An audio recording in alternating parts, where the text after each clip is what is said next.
পরীক্ষার হলের নীরবতায় যখন প্রশ্নপত্র খুলে তোমার হাত কাঁপে, আমরা জানি ঠিক কোন প্রশ্নগুলো তোমাকে থামিয়ে দেয়।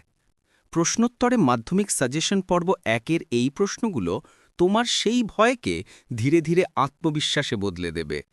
চলো সায়েন্স কোড বাংলার সাথে আজ থেকেই শুরু হোক আসন্ন মাধ্যমিকে তোমার সেরা প্রস্তুতি। Brought to you by Science Code Bangla, বিজ্ঞান এখন পকেটে। হা হা হা হা। প্রশ্ন: কোষচক্র কাকে বলে?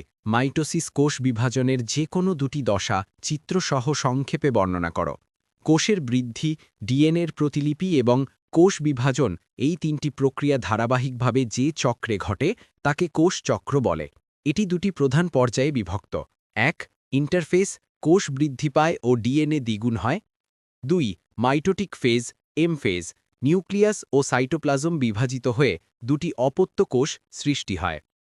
মাইটোসিস, মাইটোসিসে প্রথমে নিউক্লিয়াস বিভাজন ক্যারিওকাইনেসিস এবং পরে সাইটোপ্লাজম বিভাজন সাইটোকাইনেসিস ঘটে। ফলে দুটি জেনেটিক্যালি অভিন্ন অপত্য কোষ তৈরি হয়। মাইটোসিসের ৪টি দশা যথাক্রমে প্রোফেজ, মেটাফেজ, অ্যানাফেজ ও টেলোফেজ।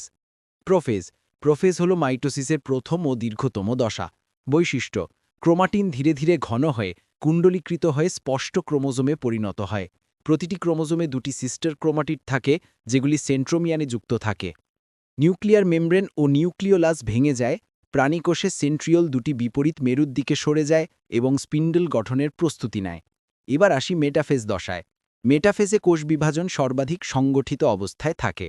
বৈশিষ্ট্য: স্পিন্ডল ফাইবার দু মেরু থেকে সম্পূর্ণ গঠিত হয়। সব ক্রোমোজোম বিষুভ রেখায় বা ইউকোয়েটোরিয়াল প্লেটে এক সারিতে সাজে। প্রতিটি ক্রোমোজোম সেন্ট্রোমিয়ারের মাধ্যমে স্পিন্ডল ফাইবারের সঙ্গে যুক্ত থাকে। প্রাণীকোষে অ্যাস্টার রশ্মি দেখা যায়, উদ্ভিদ কোষে থাকে মাইক্রোটিউবিউল তন্তু। পরবর্তী প্রশ্ন: মিওসিস কোষ বিভাজনকে হ্রাস বিভাজন বলা হয় কেন? ক্রসিং ওভার কি, কোথায় ঘটে? মিওসিসে ডিপ্লয়েড অর্থাৎ 2n মাতৃকোষের ক্রোমোজোম সংখ্যা অর্ধেকে হ্রাস পেয়ে হ্যাপ্লয়েড অর্থাৎ n জননকোষ বা গ্যামেট সৃষ্টি হয়। ফলে অপত্য কোষে মাতৃকোষের অর্ধেক ক্রোমোজোম থাকে। নিষেকের সময় দুটি গ্যামেট মিললেও প্রজাতির ক্রোমোজোম সংখ্যা অপরিবর্তিত বা ধ্রুবক থাকে। এই ক্রোমোজোম সংখ্যা হ্রাসের জন্যই মিওসিসকে হ্রাস বিভাজন বা রিডাকশন ডিভিশন বলা হয়।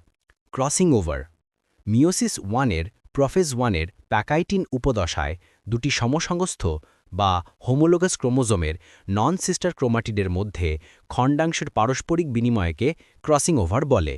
এটি রিকম্বিনেশন নডিউলের সাহায্যে ঘটে। ক্রসিং ওভারের গুরুত্ব: ১. ক্রসিং ওভারের ফলে ক্রোমোজোমে জিনের নতুন বিন্যাস বা জেনেটিক রিকম্বিনেশন সৃষ্টি হয়।